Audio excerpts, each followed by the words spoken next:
ที่นอนนั่นแหละชีวิตก็เขาแก่มาแล้วนั่นที่มาคือประเทศก่อนนะคะเราต้องงานตัวอารมณ์ที่สักอย่างผู้ว่าเด็กที่แบบเด็กก็ก็ละแล้วเรื่องที่ค่ะถ้าเราหันหันขึ้นได้ค่ะหันประเทศนี้มันเริ่มก่อหลังเริ่มดีอ่ะมันก็บอกสอบนี่ล่ะจึงเริ่มที่มันต้องจุดยิ่งใหญ่เขาไปรู้มาประเทศรู้มายิ่งใหญ่เขามีต้องใจนะให้ดังก็เลยอ่ะเขาให้ดูแต่โยนที่ให้แต่รู้หน้าท่านใจฉันให้ดูฉันที่ยกที่รู้ประเทศรู้มาแต่ต้องใจที่ได้อ่ะได้ที่ใจเสียให้ดังประเทศนี้มีอ่ะที่เรามีอ่ะมีสิ่งหน่อยนั่นแล้วได้ต่างกันอันนี้เกี่ยวกับข้างในด้านในประเทศนี้เราที่เด็กที่เราเจอที่เรา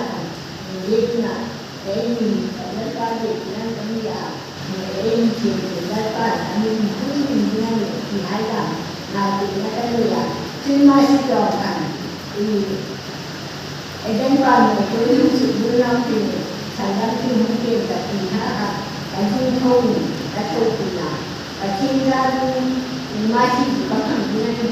แต่คือมาที่มาที่ทำกันอยู่โรงงานหายาทำที่ทำกันยิ่งใหญ่นะก็เลยอ่ะอันนี้เราและก็สาขาเราเลยนั่นที่เราทำกันมาทักงานที่ไทยแต่ก็ต้องเปลี่ยนนั่นเปลี่ยนซึ่งว่าคนไทยมีขั้นตอนหลักแค่เป็นได้ฟังห้ามันเกี่ยวกับให้มีได้ฟังที่เหมาะกับที่ได้ฟังในอย่างสัตว์พวกกับคนให้ค่ะสีหน้าให้ค่ะอันนี้ก็ว่าอินเทอร์เน็ตมามีตั้งกันสิเรียกว่า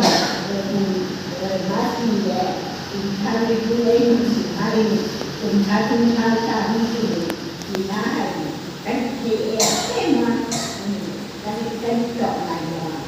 คุณดูถ้าเรามีได้ฟังที่เราแต่ที่ท่านแต่เราที่ได้เห็นสิ่งดีนะแต่เราที่ได้แบบจะนะอันนี้ดูก็รักษาท่านเลยได้ขาดสุขเสียทั้งหมดถ้ามันขันไม่ได้ในการมีมามันก็ชิ้นนี้จะมีแล้วก็ได้รับสารผู้กับผู้ให้ดีท่าค่ะแต่เราที่ได้เห็นโดยเช่นใหม่มาจะได้แต่ถ้าใครคนเราเอาไม่เข้ามาแต่เราที่ได้เห็นโดยเช่นมารู้จักมาวิทยาลัยเนี่ยอีกคนเรื่องบ้านเขาจะไม่ยังไม่ที่ว่ารุ่นนี้แต่ที่มีก่อนนะคะแต่ที่สิ่งที่เชี่ยง